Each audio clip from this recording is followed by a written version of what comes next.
On this week's episode of Marketing O'Clock, Google has some big news for small businesses and a new ad offering even YouTube can do. Here's hoping Google's new Ads Creative Studio will help marketers drop the box. Spotify joins the social audio wars, and Facebook fires back with new features of their own. All on today's show. You know what time it is. It's officially Marketing O'Clock. We bring you all the digital marketing news of the week, powered by the digital marketing community. If you want to join the conversation, hit us up. We are at Marketing O'Clock everywhere, and you can join our community on Discord at community.marketingoclock.com. We record every week from the Cypress North Studios in beautiful Buffalo, New York, to bring you our famous Friday news show. You can subscribe to our show at youtube.marketingoclock.com or wherever you consume your podcast. Head over to marketingoclock.com/newsletter to receive every article we cover straight to your inbox. Hey there, I'm your host, Christine Zernheld. AKA Shep. I'm Jess Budd.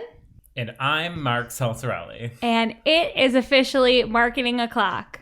Here on June 25th, 2021. Remember, you can catch our famous Friday news show on youtube.marketingoclock.com or your favorite podcast player each and every Friday morning. All your digital marketing news from the week. Powered by the digital marketing community. And if you want to join the conversation, just hit us up. We are at Marketing O'Clock everywhere. And don't forget, you can join our Discord community at community.marketingoclock.com. Hello, everybody, and thank you for joining us for another fantastic episode. We have a ton of news to get to this week, but first up, we have some housekeeping here. We wanted to let you know that our partnership with Search Engine Journal has come to an end. They are moving on to focus on building quality and expertise via the Search Engine Journal show, another fantastic show, and they will be releasing future episodes with expert interviews, but they will no longer be supporting the Search Engine Journal network, which includes us. We wish everyone at Search Engine Journal nothing but the best. If you normally catch us on the Search Engine Journal site or their YouTube channel, which we haven't been there for a little bit, you will not be able to find us there, but you can still find our shows in the same podcast feed wherever you have been listening to us, and as always on youtube.marketingoclock.com. But other than that, just our partnership is changing. Nothing else is changing, and we're still joined by our fantastic team here this week. Jess, good to see you. What is going on? So this week for me was about cleansing, and I've never seen the Purge films, but I know there's like a certain siren thing that goes off, and that went off in my house. I cleaned out my closet, my dresser, also I threw away underwear that I've had from like middle school. That must have felt so good. It did, because I haven't been wearing it, and like it's moved with me 4 times. I'm like, why do I still have this? Got rid of that.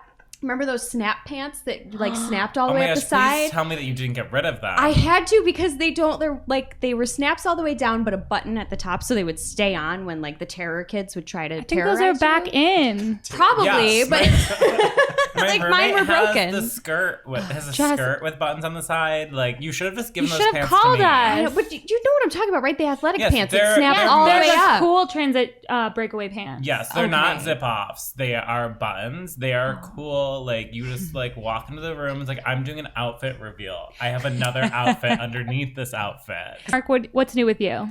So New York State being at 70% vaccination means we can all go back to bars and restaurants again. Mm-hmm. But it also means you can have one glass of wine and fall off your bar stool just because you're clumsy and embarrass yourself in front of everyone at a restaurant. Did this happen to someone you know? Love you. Luckily, I caught myself, but it was way too late. I literally just had one glass of Sauvignon Blanc. And I was at the bar at a lovely restaurant called Left Bank. That is Italian a fancy food. restaurant. And I was just having a conversation and got really excited and was talking and just leaned back too far. And the bar stools are fancy, so they're not very stable. Wow. And I started falling back, but I just grabbed the end of the bar like this. And I was at like a 45-degree angle and pulled myself right back up. That's impressive. Yeah, I missed the floor. I pulled myself back up, but wow. Yes. Wow. Well, we're just so thankful for Shots in Arms that you have the opportunity to do that. It must have been so thrilling. Yes, that's why I did it. Yeah. What about you, full-time producer Caleb? Well, I guess what goes around comes around, because I was having a laugh at Greg looking a little bit old. Not really, but it was just the lighting. In the ad we put up last week, But my brother's a Boy Scout, and he asked me if I could be his adult supervision for a project, and I was like, ugh, I don't know how I feel. I feel like old now. I'm like, Yeah. oh. How much I can do younger that. You're is full he than time. you? He's 16, so Oh. Oh. I'm like, boy, I must so be fun. really getting up there. My brother's 16 too. Yeah. Twins. There we go. That is so exciting. And you guys, did you guys hear Caleb in our new intro today? He sounds fantastic. Yes. So I heard it. exciting. I And forgot about that. shout out to Brian Vibrancy. Rizzo, who was involuntarily our Legacy. intro for like years Legacy. and has never listened to the show. Thank you, Brian. Yeah, I know. I was talking to him the other day in the kitchen. He's like, wait, I'm still on the intro? And I'm like, Yes, yeah. sir. Thanks for listening to our podcast. And one more little piece of housekeeping before we get to the news here. I've been teasing it for a couple weeks. New agency scoop is here. Look it up wherever you are listening to this with our CGO at Cypress North, Jill Fetcher. She is sitting down with me and Jess to talk about being working moms and our bebés and how to be a cool working mom, right? Yeah. Or just a cool mom. Yeah. And work. Yeah. Check it out. What is the news this week, Mark? First up, Spotify has entered the chat with their very own audio room platform. I'm shocked. No, you're not. I'm not. Who saw this coming? Not me. No, I don't know. I didn't think we had enough. We really needed one more. But from our friends over at the Anchor by Spotify blog, introducing Spotify Green Room, live audio that brings creators and fans together. Open up the conversation in real time, then capture the magic for everyone to enjoy. And I know, like, we've already made our comments about there being another audio room, but for me personally, this is the first Clubhouse competitor where I'm sitting here going, yeah, this makes total sense. Instead of, yikes, do we really need another one? And I just think it makes a lot of sense for podcasts, just because of the nature of it. Like, thinking of like how many podcasts go on tours and they have live shows with audience participation, that it gives them the opportunity to have the audience participation doing like a live stream show virtually rather than only having that option on their tours. So I feel like there are a lot of podcasters out there who will be really excited by this new option. The name is good too. And I feel like a lot of the other ones we've heard about, the name is just meh. This one's good. Yeah, Facebook Hotline. Get out of here. And Anchor says, with Green Room, you're no longer in a vacuum, and your audience is no longer listening on their own. Everyone is part of the same conversation. Creators and listeners are part of the same virtual room, creating content in real time together. And basically, Green Room will work very similar to all those other platforms out there. Listeners can choose just to listen, request to speak, or type reactions in the chat room. All you need to do is download the new Green Room app available on iOS or Android. And again, hosts will have very similar features available on the other platforms. But the most important one to note for podcasters is that it'll be very easy to record the session and upload that right back up to Anchor so you can publish it on all your other podcast platforms. Smart. So record smart. once.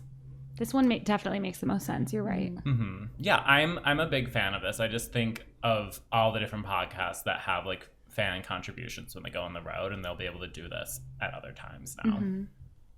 And the other really, really cool thing about Spotify Green Room is they're launching a new creators fund to go along with this to incentivize early adopters of the platform. So there is probably some monetary incentive out there for anyone considering doing this. The only drawback so far is that Bill Simmons from The Ringer tried to do a room for the draft, and it got maxed out at 1,000 people, which is kind of a big fail compared to what you can do on Twitter and YouTube. But I have big hopes that they're going to fix that. That sure many that'll people grow. care about the draft? Yes. Yes, Chef. 100%. Yeah, they're watching on the sports app. Are you sure they weren't worried it was like another military draft and they like needed to like that's a lot of people to care about who might play on a team, but they might get traded before it starts anyway. Mm-hmm. Yeah, I do wake up in the middle of the night where I'm going to get drafted, though. Maybe Armenia? I need to go back to school. Yeah.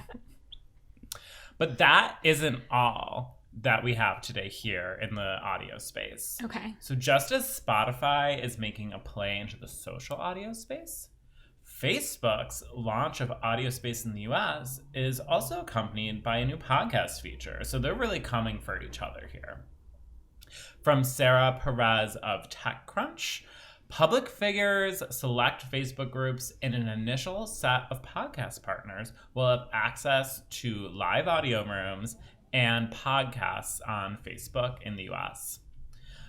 First up, with the live audio rooms, the biggest difference between Facebook's offering and the plethora of other options out there is hosts are able to invite people to join as a speaker in advance of the live room.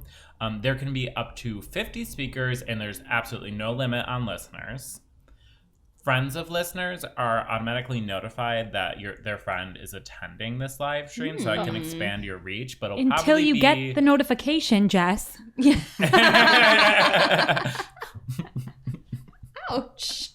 No, but I'm just saying. Jessica Bott is in the Slipknot fans Yeah, you audio room. Do you want to join her? I am going to be unfriended. Gonna find out people have some weird interests now, like Broccoli Fan Club or something. All we need is more Facebook notifications. Mm-hmm. No. But then we can pray for Jess with the new prayers feature. Okay. Listeners can purchase stars and send them to the streamer and be bumped up to the front row Okay, verbal to be eye roll. recognized. Verbal eye roll. Shep's eyes went to the back. What else? Paying for attention. And the last thing is that the streamers can promote a cause within the event that you can donate to, That's nice. which is very nice. But on the podcast side, coming for Spotify here, Facebook is making their own foray into becoming an actual podcast player that can function like while you're scrolling through Facebook. But I'm like, why do I need a podcast player within Facebook? But it can still function if your phone is locked and you're not really using Facebook. So that's kind of cool, I guess. It'll allow podcasts that are streamed via public RSS feed to host episodes for streaming in a new podcast tab on their page. The weird thing is content will be cached by Facebook, so they'll actually like store the content from your RSS feed, but that'll still get reported back in terms of listens. Basically, Facebook is saying they want to be able to screen it for their community guidelines, and that's why they're doing it. We'll see. So they're making this argument that it's beneficial for Facebook users to listen to podcasts on Facebook, so they don't have to have a separate podcast player like Apple Podcasts or Spotify. But personally, I don't think that's a good argument, and they're doing way too much here. Yeah. I don't think it's much of anything now, but they're talking about potentially working on a feature that you could automatically create shorts from your feed there and have little clips that you can promote on Facebook and automatically add captions. So if they come up with more like podcast promotional features for Facebook, that could be a really cool angle. But for now, I'll keep listening on Spotify and, of course, watching Marketing Clock on YouTube. Mm-hmm. YouTube.marketingclock.com. Yeah. Yep. And Jess, what's next in the news with you? All right. Well, it's been a while since I've used the R word, so here I go. Small businesses rejoice. Lots of updates from the Google. So, Shep, I forgot about your brilliant Control F trick until after, and I actually read the fluff. I have an unbelievable one coming. Oh, I can't wait. Okay. Well, let me give you some of the fluff, because in case you didn't know, June 27th is the United Nations Micro, Small, and Medium-Sized Enterprises Day. I will riot. Well, Who asked?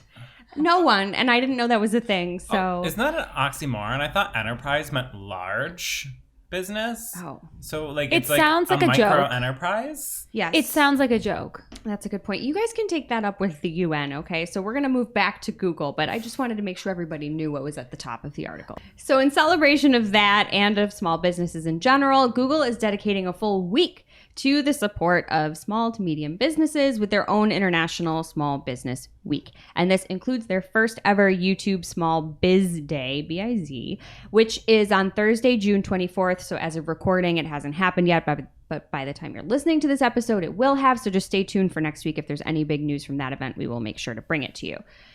Updates on what we know so far pre-YouTube Small Biz Day.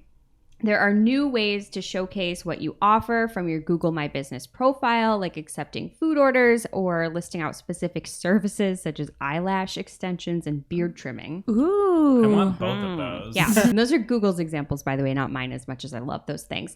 You'll also have the ability to edit your GMB profile and manage posts directly from within Google search. And Barry Schwartz has a nice GIF of this on his Twitter, too. So if you want to peep that, he's at RustyBrick over on the Twitter, and you guys can look at it. It's really cool. There are free product listings coming for businesses on Shopify, WooCommerce, Square, and GoDaddy. There's also this really cool thing called Pointy. It automatically adds products to your Google My Business profile as you scan them in the store. So if you're like going to sell something and you scan it and it's hooked up to Pointy, that'll just add to your GMB, which is awesome. For almost zero extra work, your business can essentially show up for customers looking for a particular product that's, quote, near me or in stock. So that's actually really, really cool.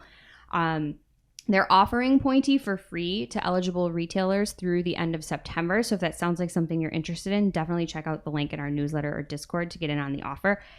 The small business owner in me got super jazzed about that because I just feel like it's such an easy way once you have it set up to just show your products online. Mm-hmm. I know my small business in particular, we're a beer shop, beer bar, and we can't sell online, or we could, but there's a lot of red tape. But just to be able to have that product catalog, like, yes, we have this beer in stock, that's huge. Mm-hmm. Yeah. So I don't know what you guys think about that, but I was really, really excited. Mm-hmm. And it's just making me more excited for you guys to reopen. Thank you. We're close. I can't wait. Me either. I can't wait to look up all of your products on Pointy. Yeah. See if I can get in for free. It just tickles my fancy. I love it. So on the ad side, Google has also announced a new fast and easy way for small businesses to set up video campaigns. And I'll just quote Google here. Just add the video ad, the audiences you want to reach, and your budget to launch a campaign in minutes. And with the new mobile experience, you can now more easily measure campaign performance, which I think is really nice because a lot of small business owners, they're not just sitting at a desk, they're out on the floor, they're doing things. So having a nice mobile interface is absolutely clutch. And it's interesting because this is Google Ads. The setup is done just in a stripped down environment, if you will. So you don't need access to the full version of Google just to run a YouTube campaign. So likely not for a lot of our listeners, but a really cool feature. And it seems like it might be a little bit more robust than just setting up smart campaigns, but I don't know how much. I know, Shep, you've been playing with those recently. Oh my God, do not defame me. Not on purpose. I was merely You're helping somebody out. I was merely looking at them for maybe the first time in my life, and I was horrified. That sounds like smart campaigns for video, kind of. We'll have to see. Yeah, they're touting it as like something easy but controllable, but we shall see. If you are interested, you could just go to youtube.com/ads to check that out. Again, probably not for most of our listeners, but it is a thing. Google has also, just FYI, updated their Google for Small Business Hub with more business-specific type guidance, and they launched additional Grow with Google resources for success on digital. And you could just keep listening to this show, too, because we want you to be successful on digital, and not just because it's Small Business Week, but just because we love our listeners. Yeah. I'm just sure the Google Small Biz Twitter will be out of control, so everyone keep an eye on it. Yeah. And with that, Shepherds, what else is in the news? Google announced the launch of a new feature called Ads Creative Studio, which aims to unify multiple creative tools. It will incorporate these tools: Director Mix, which is a tool that allows brands to create video assets at scale, which previously wasn't available to all advertisers; Dynamic Display and HTML5 creation tools; Audio Mixer and Dynamic Audio tools; and a project library. So the asset library will allow for one team to manage the raw assets, which makes me think of, like, if this was an in-house team, you could have everything in there be approved for the brand already, and then another team could log in and create ads on the other side. So advertisers can still use dynamic display assets in both display and Video 360 and Google Ads, but this will be another option to you if you want to explore it.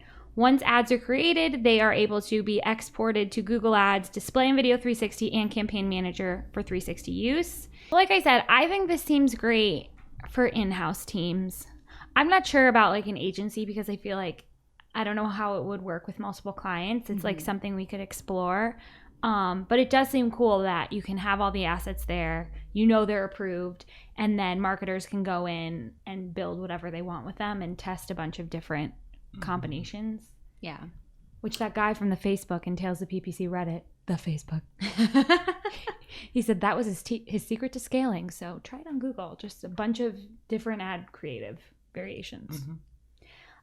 And I just hate Dropbox so much that I hope this will be a good solution for that. Like saving things, Oh my gosh. organizing them. It has been making me so mad lately. It should be good. Thank you. It should be good. Oh, I am not a Dropbox person, and when I came to Cypress North, and everyone was like, "We're using Dropbox," and I have only added things to Dropbox when I've been instructed to add them there. I refuse to use it for my own purposes. We use it mostly for creative, like when our Rockstar creative team, Sammy and Jordan, will make ads and then they're all there and we can upload them to the account. But I wouldn't say we use it. I would say it uses us personally. Yeah, it's so hard to search. Search is impossible. Terrible. It just hasn't been useful to me since I watched season 1 of Game of Thrones through Dropbox because I didn't have an HBO password. So get HBO and get this ads creative studio, okay? I'm hoping it'll make your life easier. I have no idea if it's good. I shouldn't endorse it, but I hate Dropbox. And in addition to the new tool, Google has also announced that Create with Google has merged with Think with Google. Now, all insights for creators and media teams will be hosted in the same place. I really hope they make it so easy to find like the different sizes available to you. Oh, that would be nice. A dream. That is my favorite thing about responsive display ads is that they will size them for you. So Yes. you just upload the image and crop it there. And that is so lovely that I can just have one image and crop it to 2 different sizes. And it's like, thank you. Yeah. Thank you. Thank you with Google. Now it's time for this week's Take of the Week. This is a #fire digital marketing take with extra spice served up just for you.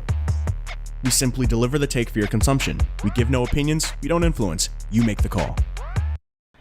This week's Take of the Week is from Aquila DeFazio at Aquila DeFazio on Twitter. What's broader than broad? This new feature in Facebook Ads Manager. And it's a screenshot from Facebook Ads Manager of this new little pop-up announcing audience expansion for lookalikes. Expansion allows us to reach people outside your selected lookalike audiences. Expansion won't go beyond the age, gender, language, or location settings in your ad set and doesn't apply to the audiences you are excluding. Expansion isn't available for some lookalike audiences. And my favorite is one of the replies from Matt Barber at Always Thursday 1 on Twitter. We know you want these specific people, but have you considered everyone? Tell you what, we'll do it for you. You're going to love it. Oh my God, it's so true. It is audience expansion already. I know. Lookalikes are already. Why? I can't. It's like, okay, I did a 2% lookalike. I didn't want you to do a 4% lookalike. Exactly. Don't like this. I wonder if it's like automatically checked. It would be on Google. She didn't say. Let us know, Aquila. Now it's time for this week's ICYMI. This is something you just might not have seen. Maybe something that you overlooked. But you shouldn't have. ICYMI people, Ian Laurie at Ian Laurie on Twitter says, if you want to instantly improve cart conversion rates, use standard form field names. Then I can instantly enter shipping and billing information from my password manager. I will love you for it. And you know what? I will love you for it too. Me, aka Shep. I have like literally not bought things because it wouldn't autofill my credit card information. Oh, Sam. Like so many times. Yeah, I'm just like, I have to go get my wallet. So keep it simple, stupid. Standard names, please. I am assuming that all you people listening are marketers, and when you need to create any custom stickers for you or your client, boy, do we have the sponsor for you. It's Sticker Mule. They create the best custom stickers around, and we've used them for all of the sticker packs that we've released. The quality is flawless, the ordering process is simple, and the proofing can even be done via text. We are actually launching some of the most amazing digital marketing stickers here in our upcoming drop. We've been going back and forth with the most ridiculous ideas, and you guys are going to love them. Greg has the best ideas for these. So we should actually do these for our paid search shirts, our Bid to the Bone, which Jess is wearing. I am, if you're watching on YouTube. Yes. And by the way, those just came in stock as recording it. They came in this morning. It has been such a fun day. So if you got one for subscribing to our YouTube channel and Discord, stay tuned. We are shipping those out very soon. Thank you, Sticker Mule, the go-to for custom stickers. Now it's time for this week's Pew pew. lightning round. At this point in the show, we split up our content into 3 parts: paid, organic, and social. It is about tours and activity ads, their new ad type, but it is literally, the URL is literally the rise of the conscious traveler. Like, that's how fluffy it is. It is so offensive to me.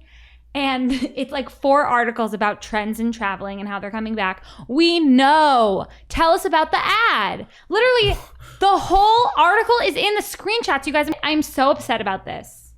Okay? It ruined my day. I cannot tell. Is this the thing you were talking about before? You were alluding to the fluff? It's unbelievable. Have you ever read an article where all the information was in the screenshots? No, that's ridiculous. That's what image search Meanwhile, is for. they're explaining to you what tourism is. Yes. Do you like vacation? Okay. So do others. Exactly. We have ads for that. I wrote it better, right? You already did. Thank you. So this article triggered me, but if you want these ads to be triggered, it happens when people are looking for activities of a particular type in a certain location. In the search results, these are showing on the right-hand rail with, quote, engaging visuals, pricing information, and reviews that are prominently displayed. These are also showing in Bing Maps. The ads can be triggered when the user searches for a destination or is looking for things to do in a particular area.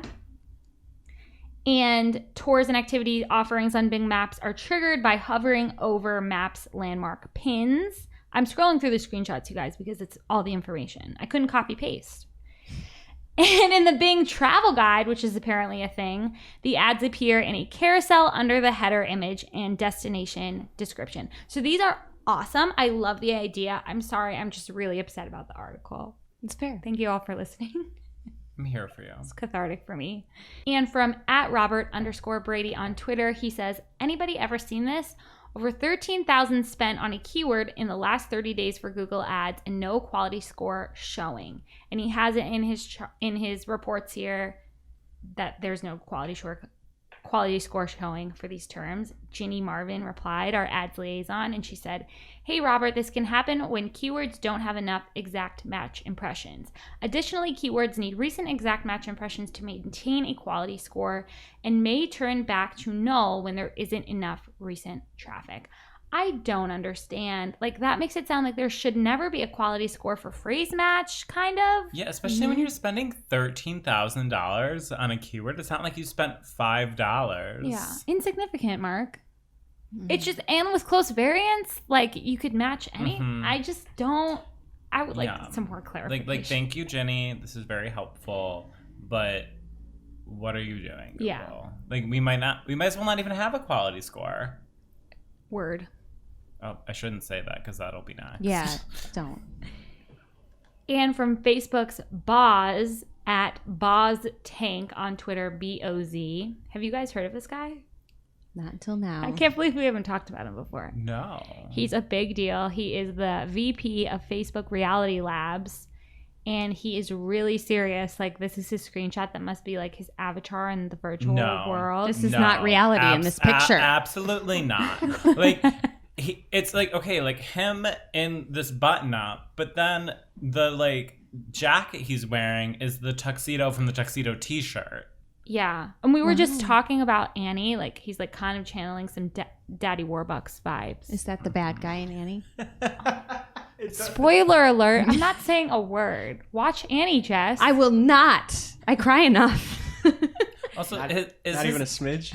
Not a smidge. Well Jess done. just heard Hard Knock Life for like the first time. I have never heard Beyond the Chorus. I'm ruined. So anyway, Boz says we're starting a small test of in-headset ads with a few developers in the coming weeks. We want to help developers generate revenue and help people find great experiences at better prices. I'm still not over his name. It can't be his real name. No, I just looked it up. His name is Andrew Bosworth. Oh. Why is his Twitter Boz Tank? He wants to be a celebrity. You're a person. Like, Tank? Maybe it's Absolutely Bo's Tank. Bosworth sounds It's real Boz. villainy. Like super villainy. I don't understand. He like thinks VR is a personality type. Yes. And I like what? Very like, wrong. VR. You're a tank? I'm not over why there's tank in there. Maybe there's a tank top should under ask that him. t-shirt suit. Mark, you gotta change your Tuxedo act tank to top. Mark Tank. Shark Tank. And users will be able to manage what ads they want to see, and they're including controls to hide specific ads or hide ads from an advertiser completely. He says this is like a work in progress, and they're asking for feedback on this. I won't be giving feedback because I live in the real world where there's trucks driving by as we record. Okay, Glenn Gabe is making an appearance in the paid section. Hey, Glenn. What? Shopify plans to roll out a Shopify audience tool, aka an audience network, what we would call it from other companies. Quote, advertisers pick products that they want to promote using insights based on the 1.7 million businesses that use Shopify's technology. Not exactly clear where the ads would run. People are suspecting Facebook in the replies to Dennis Hegstads, but it looks like Danish. Sorry. But he tweeted about this, and there were a lot of people speculating about how this is going to work, and it is a little weird that you're like using people's information from what they're buying from other stores and then using it to target Shopify users like for other vendors. I don't know what we think about that, but hopefully we get more information in the coming weeks. It cost $1 to read this, and it was $1 I didn't want to spend, so I'm relying on tweets. Instagram is rolling out ads in Reels. Videos can be up to 30 seconds long. They need to be in the vertical format and the loop, so go crazy.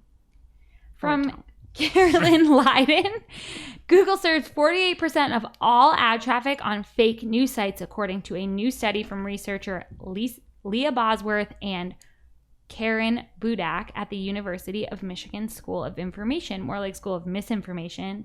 So pay attention to those exclusion lists, everyone, because you don't want your ads on those sites. And from Simon Matthews at Simon R. Matthews on Twitter, he has a picture of the terminology Google uses about automated extensions, which have been like back on my mind lately. How absurd it is, how hard they make them to find. Like, it's truly criminal. Anyway, he says, Google says, to see which automated extensions have been added to your ads or to remove automated extensions for your ads, first, you'll need to locate them. Like, how absurd. Okay. I love playing hide and seek. This is a treasure hunt. Challenge accepted, Google. You want to eat a pizza? First, find a pizza. No duh. I have videos saved, but they're real because it's so hard to find. It's ridiculous. But they do it on purpose. So I have a video saved to my desktop of a screen recording of how to find them because, like, you haven't done it in a while and you forget. And you have to check back because they add new ones and they opt you in automatically. Yep. Anyway, he has a funny caption for this. Is this a game to you, Google? Because it is a game. You know, they're toying with us. Thanks, Simon. It says AdWords in here, too, by the way, in Google's. It says in the previous AdWords experience. So I think that's technically correct. From Brett Badofsky on Twitter, Google is getting rid of some of their auto-applied recommendations. Don't worry, they're not actually getting rid of them, you guys. They're just making them worse. Oh, thank goodness. So the ad, phrase, or broad match versions of your keywords recommendation will soon be replaced by the use broad match versions of your keywords. Guys, I can't make this up. I can't make this up. And, I'm sorry, they are getting rid of this one. The ad negative keyword recommendation is being removed because why would they want fewer clicks and less money? Oh, this is a game. It's absurd. That makes me think that all search term data is going away, or search query data. Totally. Don't say it, please. I already did. I'm sorry. It's out there. But our adventures in that smart campaign this week, like, it doesn't say any terms are hidden. I don't know if they just don't need to say because it's smart, aka dumb, but they might have all their search terms and we don't, from what I saw in there. It's absolutely ridiculous. Not fair. I have a new client. I can only see conversions on branded terms. Oh, lovely. Wow. All their conversions are hidden. It's really fun. That's a fake laugh, isn't it, Mark? Oh, no, I was totally serious. I'm having a great time over here.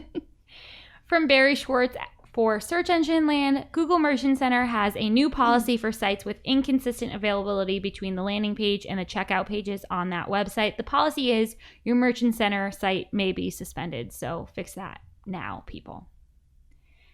And from Adweek, TikTok introduced TikTok Brand Lift Study, a first-party measurement solution aimed at helping brands measure and optimize their advertising resonance on the video creation platform. But I don't think they will be measuring people's dancing abilities. We'll have to wait for that. And finally, here in paid, LinkedIn has finally released an ads proficiency certification, and surprise, surprise, LinkedIn ads extraordinaire, friend of the show, AJ Wilcox, has already been certified through the beta, but you can get a badge for your site that says you're like an early adopter of this if you get certified by July 20th, and I wouldn't be surprised if Mark does that. Challenge I'm accepted. doing it right now. Oh, great. As we speak. Pay attention, Mark. So check it out, people. That's awesome. We've been waiting for this. So thank you, AJ. And what is happening in organic? Jess Bud. Hello. And you're wearing match paid search shirt as your... I didn't think about that. It wouldn't have worked if I was doing social either, so I'm just repping the shirt because it's a good Just shirt. like keep your hand here and just pretend it's organic. I'm so excited. Please optimize my SEO immediately. I love optimizing SEO. It's my absolute favorite. I love paid advertising too. All right. First up in organic this week from Barry Schwartz on Search Engine Land, Google limits FAQ rich results to a maximum of 2 per snippet. You will now see fewer FAQ dropdowns in the Google search results. So, as with any change, people are sharing what they're seeing with this, and we have a couple of tweets with some things from some folks. So first, from Sideshow George at Sideshow George on Twitter, looks like Google has taken an axe emoji. Moira Rose. Wow. Andy Cohen to Khloe Kardashian. Emoji to FAQ schema, seeing significant drops. And then he shared a chart, which is a pretty significant drop. Oh, I man. will say. You guys can see it if you're watching YouTube. The diamond peak. Isn't that the black diamond? Oh, yeah. Skiing thing? Yeah. You will only ski on this if you're a pro. But this is like bad, right? I'm falling down that as we speak. We also have a tweet from Brody Clark at Brody SEO. He says, heads up, looks like all FAQ schema rich results are now using the new format, not seeing any with the previous 4 visible row max in incognito now. So people are seeing this roll out. And of course, there was a fun little SEOs can't have nice things exchange between Gianluca Fiorelli at G Fiorelli1 on Twitter and Danny Sullivan as his at Danny Sullivan handle. Gianluca says, and finally, Google decided that SEOs push too much the FAQ game. So let's see which sites will be graced, in quotes, right now. In travel, I tend to see the classic OTAs earning them, the ones who actually push too much the FAQ needle. And Danny follows up and says, I've seen several people suggest this is something we did because of SEO gaming. It's not. SEOs couldn't game how many we displayed. Our automated systems did that. We just review things all the time and determined showing up to 2 was most useful when we show at all. So whatever the reason that this happened, you can speculate all you want. Danny will tell you no. It doesn't matter. It's worth an annotation. Barry's article, which was published on June 18th, said it began rolling out yesterday. So annotate, I guess, June 17th. But schema just makes me want to screama. Yeah, same. Yeah. I'm really excited to be in Greg's chair this week, you guys. That's a great joke. SEO joke. Thank you. Can you SE not? SE, whoa, I'm only on my first story. SE so much more. All right. Speaking of Greg, you may remember in last week's episode, he said that authorship was back, kind of. A more formal article from the horse's mouth itself, Google, has since been released on the Keywords blog. So you can check that out if you want to learn more about the person behind the news article, and that's their actual title. If you didn't listen last week, just to reiterate what this means, this is from the article. Currently, when you search for a certain journalist or author, you might see an information box, also known as a knowledge panel, at the top of your results that provides a quick snapshot of information about that person. Starting today, for a small subset of these journalists, we'll be including a carousel of their published articles on the search results page. The carousel will help you quickly understand what subjects that person has recently covered and make it easy for you to find some of their latest work. To start, this new feature is only available for a limited number of U.S. English language journalists and can be accessed on mobile devices. End quote. Mark Traphagen is one of these journalists, and he's got a whole Twitter thread showing what the SERPs look like and also cataloging his journey with the Claim This Knowledge panel link. So he's at Mark Traphagen on Twitter. Definitely go and check that out if you're interested in this. 2019 BFF of the show, Glenn Gabe, had a tweet this week. He said, I shared the video clip the other day. Super important to understand, and I know there's a lot of confusion about this.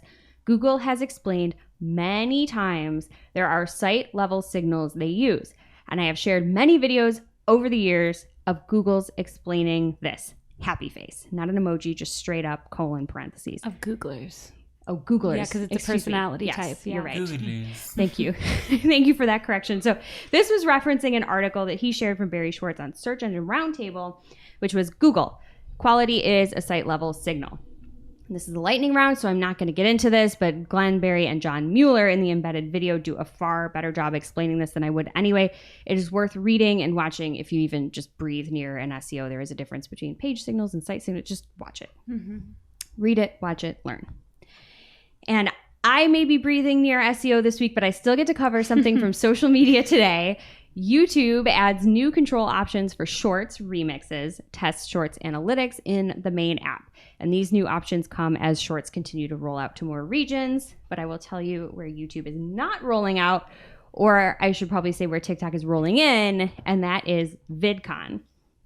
So hashtag drama alert, according to Marketing Dive, TikTok has replaced YouTube as the top sponsor, which is, quote, a position YouTube has held every year since 2013, barring 2020 when the event was canceled due to a pandemic. That is major drama. Major drama. Actually crazy. Though. Yeah. But it's like, it makes so much sense. Insane. I know. can't even imagine. I mean, things change. Mm-hmm. Took them, what? Do the math, 9 years to do that? 8 years? Yeah. Depends whether you want to Like, count the fact year they that canceled. This random app that came out of nowhere is just like And then was going to dethroned get YouTube. banned in the US. Yeah, facts. Yeah. And it's still banned in India. Yeah, it's wild. Wild times. Hence, hashtag drama alert, all right? Tell your friends. But enough drama. Let's get back to Glenn Gabe. He tweeted, just tested Google's new web feed functionality in Chrome Canary, RSS-like, in parentheses, works well. And then he shares the how-to link from 9 to 5 Google. And it works well for Glenn, but also for Sad AK, who tweeted, thank you so much for sharing this, sir, in all caps. Pray emoji, pray emoji, pray emoji. Blue heart, blue heart. It will help a lot with many T's, but I said many O's, in getting the updated content from your favorite sites. Blue heart. And I love all the love in that reply, but also the respect. Sir in all caps. Sir in all caps. Sod speaks my language. Yeah, right? It makes me think of like, I don't know if everyone does this, but my husband like will talk to refs when they're not listening to him on the TV and he'll be like, sir. Yeah. I know. Calls him sir. That's very respectful. Such toxic masculinity. He's using all caps when he does it too, though, right? That's not Yeah. toxic. Sir is so respectful when you're angry too. Just That's so you know. And then I'm like mildly entertaining. I'm like in my phone and then I like look up. Like, what is what did he And do? you're like, is someone in our house? Sir, please get out. Are you a burglar? Amazing. Anyway, Glenn, you're all caps in our hearts, too. Moving on from feed to food, Near Media's Mike Blumenthal has some thoughts, and they are: Google's online food ordering is magical and the future of local search. Google's online ordering test offers a highly streamlined process that is so smooth you realize the future is here and it is now. Oh my God, I'm looking at this picture. I'm so hungry. Dude, same. Like my stomach's rumbling and rumbling. Dude, over here. I don't even eat red meat. Do you see? I know. You don't Me even- either. It could be an Impossible Burger. Kids, this, okay, so for those Stuff that like are that black listening and bean not burger. watching, yes, this, okay, so the picture they're referencing is a screenshot because there's that thing that I just read to you is the title. And then you scroll past the title, there is a full screen. The screenshot we're sharing is my entire monitor, and it is a burger that you have to scroll past. This burger is succulent. It is gorgeous. This is probably the best burger I've Oh seen in a man, long you guys, time. it's I think this 4:29. We're burger- starving. This burger used Facetune. This burger is so insane that I did not scroll beyond it to read the rest of the article, but you can. The barbecue sauce dripping off the lettuce is so ridiculously perfect. It's Caleb, just- you're making it worse. This isn't potato salad. Please relax. It's a burger. Really, though. Yes. Anyway, check it out for yourself. Next up, from Search Engine Land, finally, Shopify site owners can edit their robots.txt files. The rollout began on Friday and should now be available for all sites. This article is now a few days old, so that rollout actually should be completed. Holler if it's not, but not at me, because there's nothing I can do about that. And since the only thing better than robots.txt file news is more news about robots.txt files. I'm on the edge of my seat. Right, I have a story for you, Shep. Google has released updates to the robots.txt and structured data documentation. No way. I can hear the clapping and cheers from here. Super nerds can get a list of those changes as well as some context about why they were made in the article on Search Engine Roundtable, and we'll link to it in the newsletter and on Discord, so join us there. From TechCrunch, Spotify has acquired Pods, a podcast delivery platform, and not only is Pods spelled with a Z, but its technology is perfect to add to Spotify's efforts towards driving more discovery of podcasts. They've basically developed the first audio news feed, they're calling it, presenting users with 60-second clips from various shows, making it almost as easy to check out a new show as it is a new artist, because sometimes that's a little because they do harder. such a good job with new artists, and I'm like, I'm here. Show me the murder podcast. Yeah. I'm ready for them. No, this Destroy me. 100%. And it's so hard to find them. Like, they never recommend good ones. So, Like, especially if they put them in a playlist and they're just like 30 seconds. Yeah. It'd be like 60 is a little long to me, but if it was shorter, like the best You could moment, skip 10 through. seconds. Yeah, It's you the just only want that missing moment. piece. Yeah, I'll definitely Yeah. find way more Yeah. podcasts. Yeah, it's good. I'm actually really excited hopefully it's about good this. for us. That or they just take us way out of context. Catch us on They Fox. think we're a burger podcast. Exactly. We shall see. And I'm not sure what they would pull from the Queen of Spice's podcast, Not Bad Advice, but here's a fun tweet from @Pamela_Lund. She says, adds in top 1% of podcasts to bio. And she's quote tweeting Jack Butcher, who says 90% of podcasts don't get past episode 3. That's 1.8 million who quit. Of the 200,000 left, 90% will quit after 20 episodes. That's another 180,000 gone. To be in the top 1% of podcasts in the world, you only need to publish 21 episodes. So A, congrats everyone. We did it. My God. Wow. And congrats Pamela. She did it. Yeah. Yeah. Like point. We must be in the top 0.000. Yeah. Thanks, Greg. Yeah. No weeks off. I don't know. I also wanted to shout out this lovely reply too, because it was nice to see some love on the internet. @Dave Matson, congrats to you too. He says, in reply to Pamela, he says, low barriers to entry make it easy for people to start something, heck it, and give up. Congrats on being the top percentile of people who don't. And I just think that's nice. Dave is so nice. Yeah. Good vibes. But let's forget about the internet for a second, because this isn't a digital podcast. Google is moving into the IRL world. This is according to TechCrunch. The tech giant has opened their first physical retail location in New York City, where people can peruse its hardware offerings as well as those of selected not Google offerings. It's going to be like the Apple Store where people are just taking pictures on. Yeah, and leaving it MacBooks, there for yeah. somebody else to see. It's really stupid. I didn't think I'd have any comments about this, but Beast Lord does. The one comment on the article says, 2022, Google closes only retail store in NYC. So we'll see if Beast Lord is clairvoyant or not. Thanks, Beast Lord. All right, let's go back to the internet. Changes are coming to Amazon's App Store. This is also from TechCrunch. Quote, previously, Amazon's App Store took a 30% cut of revenue, including that from in-app purchases. Now it will take only 20% from developers who earned up to $1 million in the prior calendar year.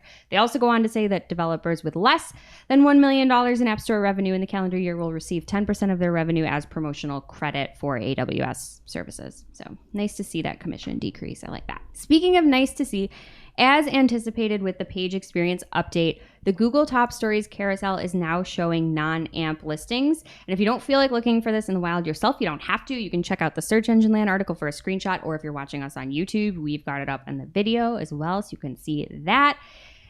Next up, by way of power listener Hillary Quinn @ProximaWebs on Twitter, Ahrefs is getting closer to publicly promoting the web search engine we are working on. In case you missed the previous announcement, the point of our search engine is to share ad revenue with content creators 90-10, with 90% going to creators. Love it. Love it. I just want to cry. That is beautiful. I know. It's Looking at really you, nice. Apple. Yeah. Next, from TLDR Remarketing, Google Local Guides is rolling out limited edition badges to get more people to add location data for them. Starting today, you can unlock limited edition badges for the next 2 months. So get them while they're hot if you care. I say cough, cough, desperate. I'm not even going to pretend to cough because they should hear me. That's crazy. People haven't, badges are so like 2012, right? Or as Mark would say, 2000 and late. Thank you, Black Eyed Peas. Right. Speaking of Fergalicious, let's round out the organic news with another tweet from Glenn Gabe. Interesting. Just one page of results. Brave's non-tracking search engine is now in beta. Brave's non-tracking search engine is built on top of an independent index and touted as a privacy-safe alternative. That last part is a quote from TechCrunch, and Glenn did share the article. There's also a screenshot of the SERP, so you can check that out if you want to see it, if you're brave enough. That is so brave. I want to see you be brave. Hear me roar? Are we doing different songs? No, oh my Wait, God, that's no. actually really funny because those songs came out at the same time and they were very similar. How Were do they you popular remember when that? badges were? Because it was like literally 2009, I think. It was very 2008. I don't know. 2000 and early. What's going on in social, Mark? Let's jump right into the social news with an app we love talking about. Introducing TikTok Jump, enriching the TikTok experience with new integrations. From Sean Kim, head of product at TikTok US, TikTok Jump is a new feature that allows creators to share engaging, informative content. Built by third-party providers like Whisk, Breathwork with no O, Wikipedia, Quizlet, StatMuse, Tablelog, BuzzFeed, and more. Jumps provide links to explore recipes, take quizzes, discover useful learning tools, and more. It's basically a way for you to link outside of the TikTok app into something that's engaging. Next up, we have big news from Twitter Media at Twitter Media on Twitter. Big news. Starting today, you can apply to be one of the first to try ticketed spaces and super follows with your audience. So ticketed spaces allow you to monetize your audience, host a more intimate conversation, and easily promote your spaces. And as a reminder, super follows, we've been talking about them for what I feel like is forever.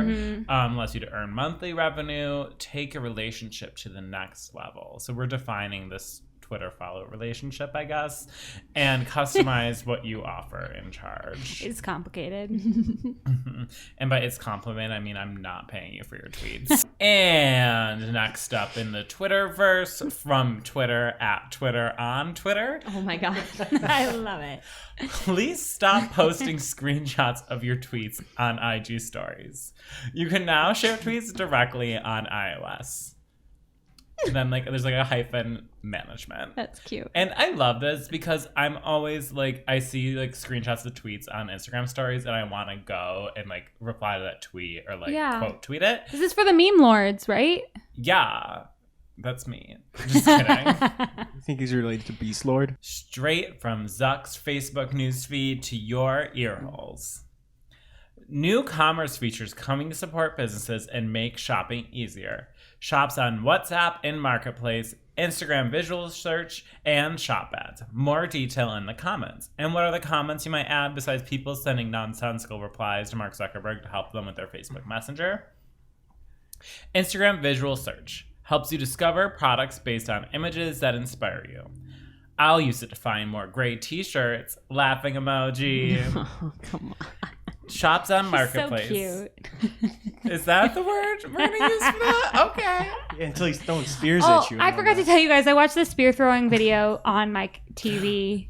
I put it in random and not one person replied. I didn't get it. I I was put it in Slack and everyone ignored it. I was put me and my speechless. I was like, have you seen the video?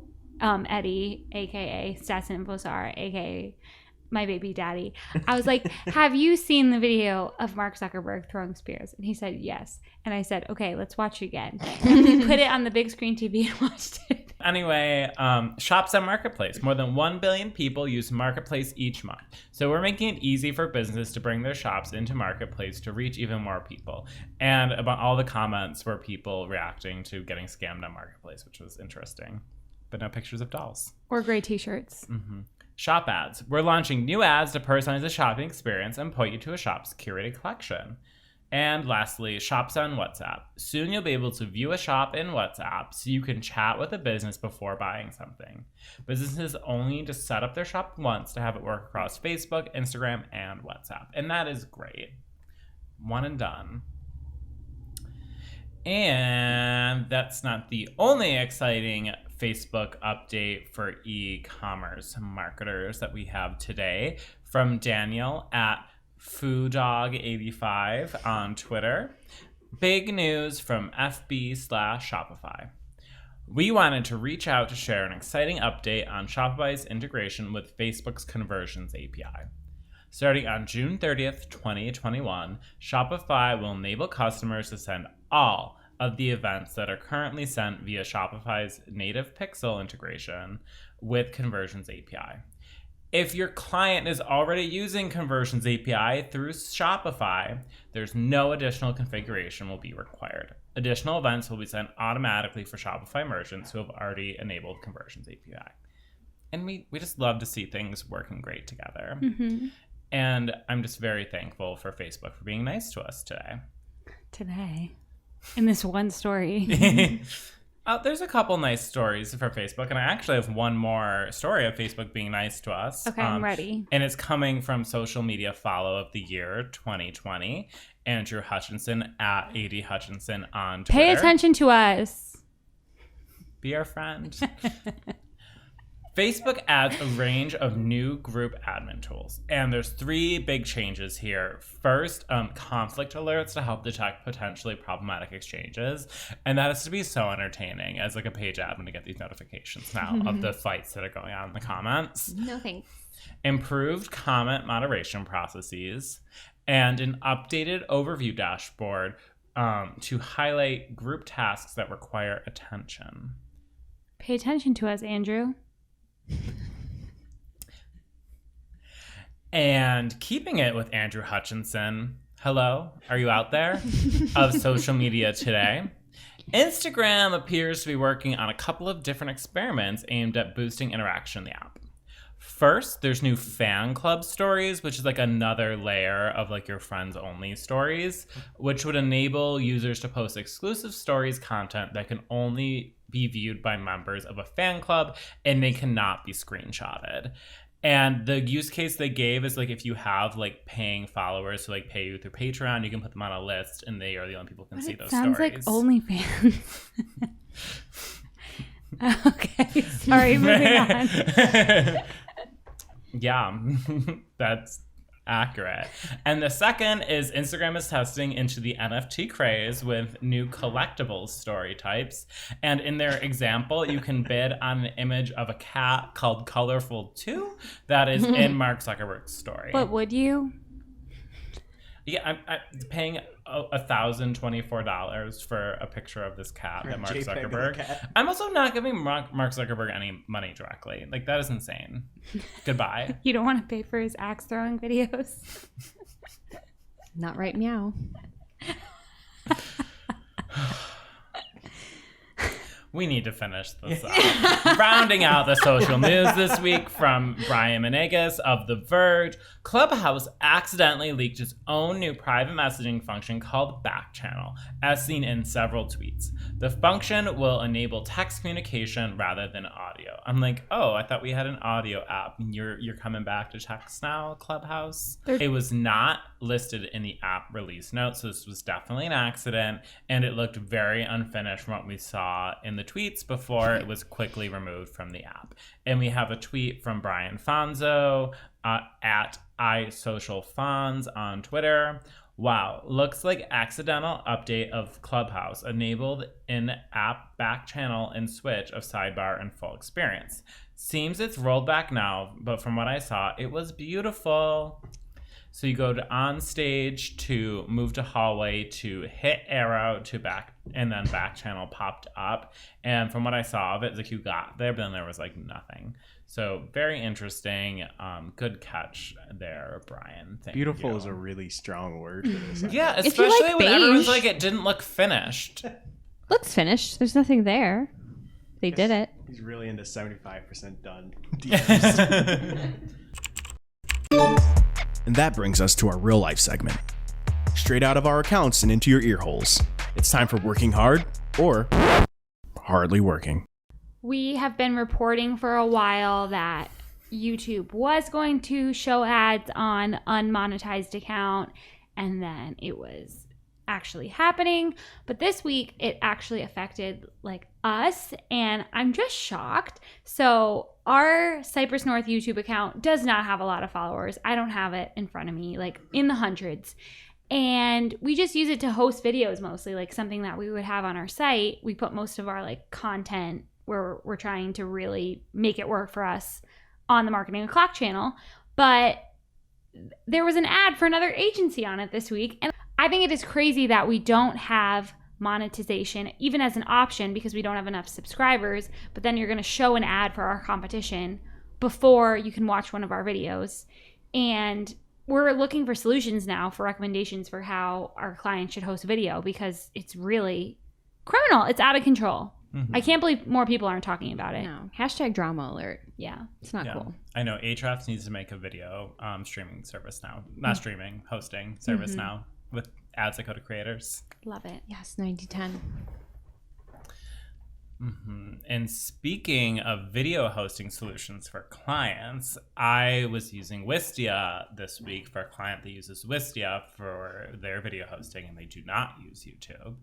And Wistia has a really cool feature where it auto creates captions. And I'm like, oh, that is so fantastic. We're doing new LinkedIn video ads. So I downloaded the videos from Wistia, and you can actually download the SRT file of the captions for the video with it. So I get that all uploaded into LinkedIn, and then I'm looking at the captions, and you need to proofread these things before you upload them. So if you put in like .io, it thinks you're saying Daddy-O. Daddy-O's pizza. And great pizza. The name of their product came out as Zumbo. It was something. So, but the great thing is you can just easily edit the SRT file in TextEdit and re-upload that, and you'll no longer have Daddy-O in your captions. I can't imagine what they would think I was saying on the show. I don't speak English. Let's try it. We should do it. We'll report back next week. What about you, Jess? So I just have to say, and that maybe I'm the only one that's ever going to say this, but hopefully not, in-person meetings. I had one this week, and it's been almost like over a year since I've had one. It was so refreshing. You're not the only one. Well, an in-person meeting with a client. Yeah. And it was amazing. It would it's a client, they're actually local. We went over there. It was a brainstorming meeting, and it was just nice. You know, of course, we respected mask rules and everything. We walked in, but we sat down at a table and we were together. It was a brainstorming meeting. People came out of their shells quicker than they would on Zoom. Ideas were flowing easier. We could like draw on pieces of paper to show things. And I hope the world hasn't forgotten that there is something, even though Zoom is great, especially if you're not in the same area as, say, a client or someone you're having a meeting with. But there is just something to be said for an in-person, whether it's internal or with your agency or a client that you're working with. I just thought it was so wonderful. It's like good to be back. I'm happy for you. Thank you, Shep. Caleb? I'm going to hop on the video/YouTube pay train here. And I didn't know we had a theme, okay? yeah, it's okay. But I was making some new ads last week for the show, and there was this really cool feature for like 5 seconds to where under the ad you could put like a little playlist of related videos. So obviously it would have been for us, like episodes of the show. It disappears completely off the face of the earth. I can't find it anywhere. I'm trying to replicate conditions. So it's just like this really useful feature that's just not there anymore for no reason. So if anyone knows where that is or why that disappeared, please let me know. I'd love to know. It's been grinding my gears all week. Now it's time for this week's WTH. Misguided. You're like, who does that? Just get rid of it. I'm over it. Where we rant, rave, and roll our eyes about a trending digital marketing topic. What are we coming to? Honestly. See what had us asking WTH. this week. From the Technology and Marketing Law blog. Okay, if you are a fan of Arrested Development, it's like Bob blah blah. I thought you watched.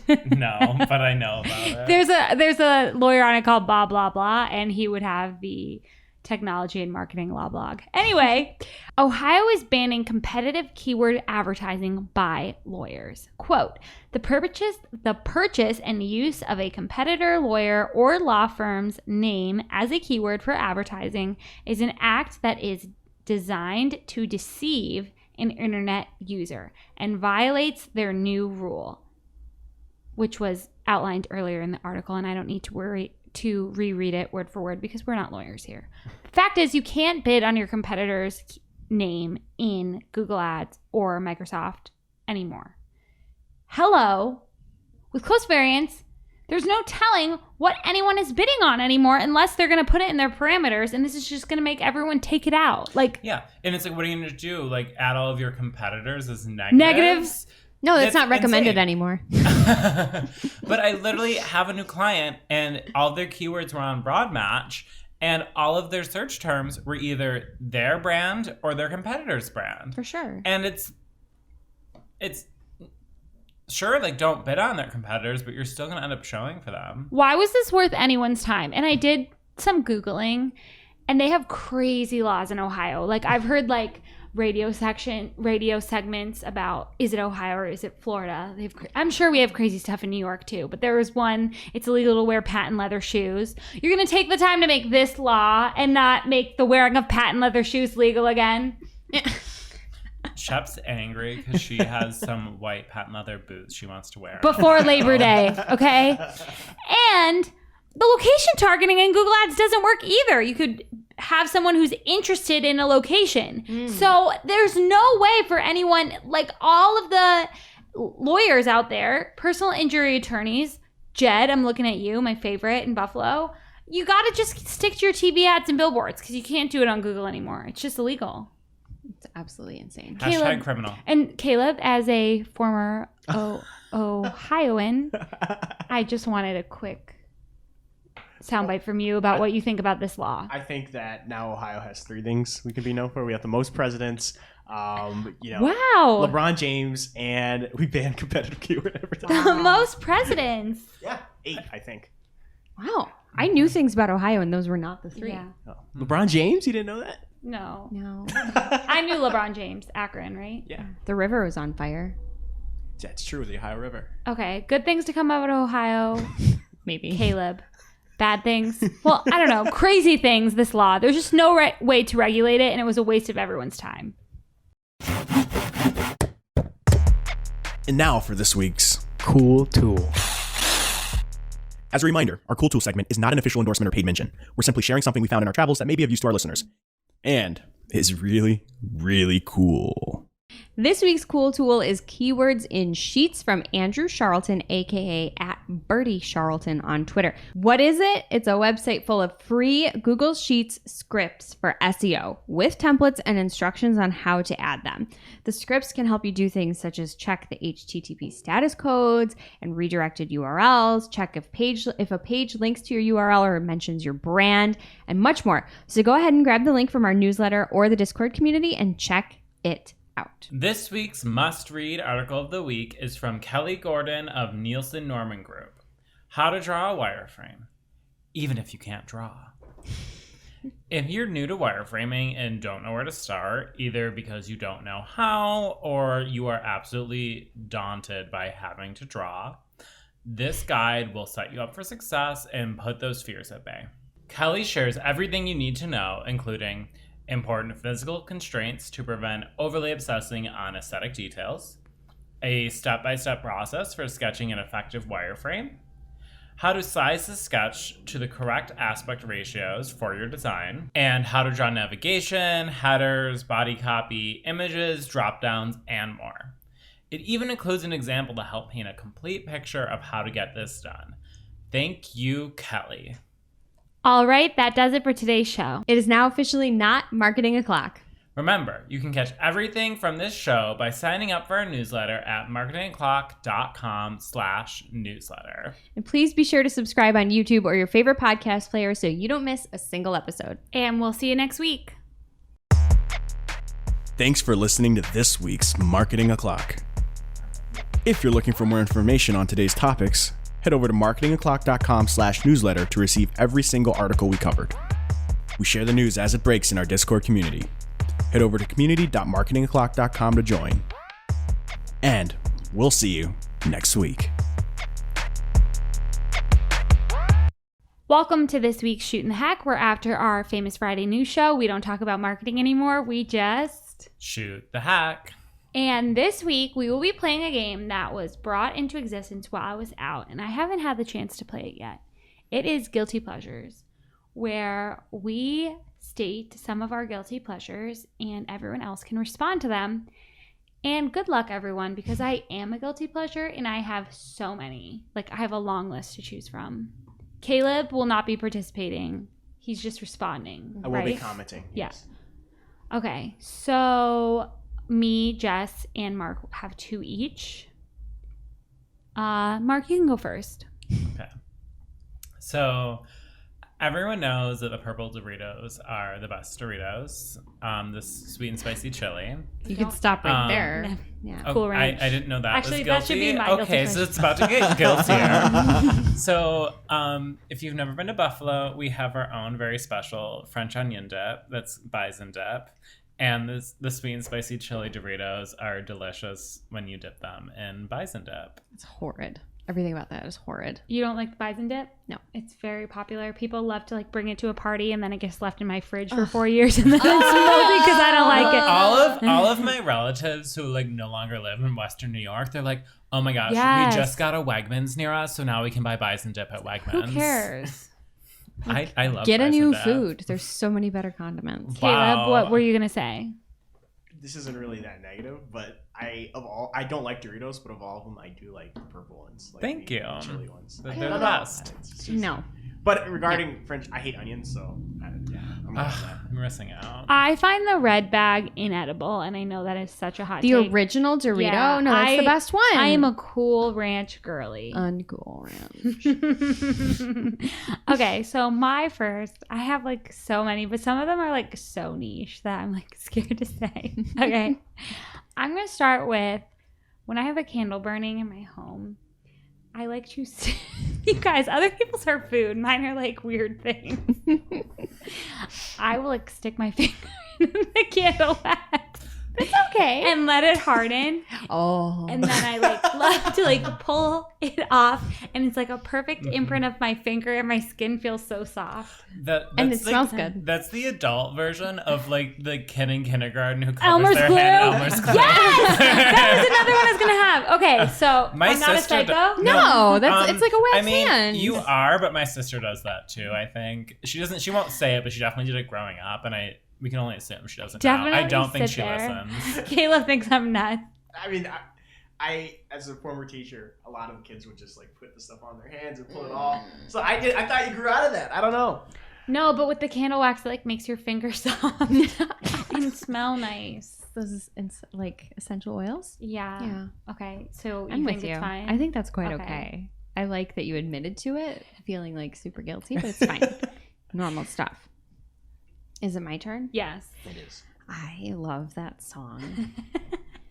We'll go with the radio edit name, but the original like sweary version is way better. CeeLo, Forget You. Oh. I love that song so much. So it brings me such joy, and I like want to sing it at all times. What do you think of when Gwyneth Paltrow sang it? I didn't know she did that. I feel like Gwyneth Paltrow should not sing it. She sang it on I Glee. agree with you. She should not speak.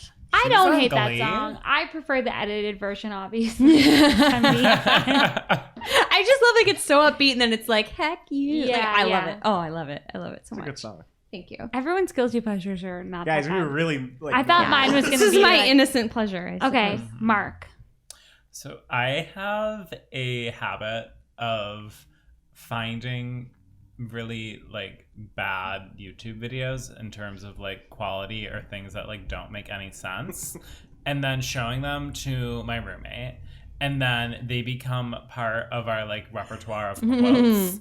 And then we'll say one of the quotes and we'll have people over, and then we'll make them watch the the videos. So like examples are, there's one of this woman who goes by the name of Christina Cara, which is not her real name. And she wears this like Party City wig and has songs. And she has this whole thing about how she's like a Russian immigrant trying to get citizenship. And her big song is Give Me Green Card. And it's very catchy. And she had a fake fight about how Mila Kunis stole her chicken named Doggy growing up. There is a one that's all about like why brats don't have feet. Because they're shoes. Yeah, the brats adults don't have feet. Yeah, They have because shoes. the shoes replace They them. they reattach. It's very confusing. So there are It's things fashion. like that. Mark, And I do that. It's a bad habit. I mean, you're just making me want to be your third roommate. We have enough bedrooms. You can move in. And I watched Rockafire Explosion on YouTube, because he's going to, which is an amazing documentary about what is it called? The competitor with Chuck E. Yes, Cheese. it was Ground It round? was something something. Showbiz Pizza. Showbiz Pizza. Everyone check it out. Rockafire Explosion. It's a great Saturday afternoon watch. Okay. This is a weird one again. I wore fake eyelashes for the first time this weekend. I had a mom's night out. I went to a bachelorette party. And I grew up like going to dance competitions, and I forgot how good it feels. No, none of you have ever worn them, to take fake eyelashes off. I'm offended. I've worn fake eyelashes. Oh, okay. To my Yeah, wedding. and we just talked about I'm going to get eyelash extensions and beard trim. Have you worn fake ones though? No, I haven't yet. You should try Feel- it. I gotta do this. Putting now. them I'm on, you're just like already thinking about how good it feels to take them off. Like I'm Okay, thinking about it now. I have a night plan tonight, so I'm going to add that to the list. Just put, even if you're not going anywhere, just put some fake eyelashes. Oh, yeah, no, I'm just going to like put on some fake eyelashes, put on my robe, and like make some eggs and have a drink. And watch your YouTube videos. Catch Yeah. me next so fall. Mhm. Okay, That's that's a my perfect guilty night. Yeah, pleasure. so I'm going to watch all of my YouTube videos of, I can't say that word on here. Never mind. Cut Just that. dip your fingers in the candle while you're waiting for your eggs to cook. Wait, can you like use the candle wax to attach your fake eyelashes? Not recommended. Wax I pulls know what hair I'm doing out. this weekend. Okay, Jess. Well, I know what I'm doing this weekend. I'm going to go, like I do every day, into the basement. Fill my cat's bowl. And enjoy that smell of the dry food.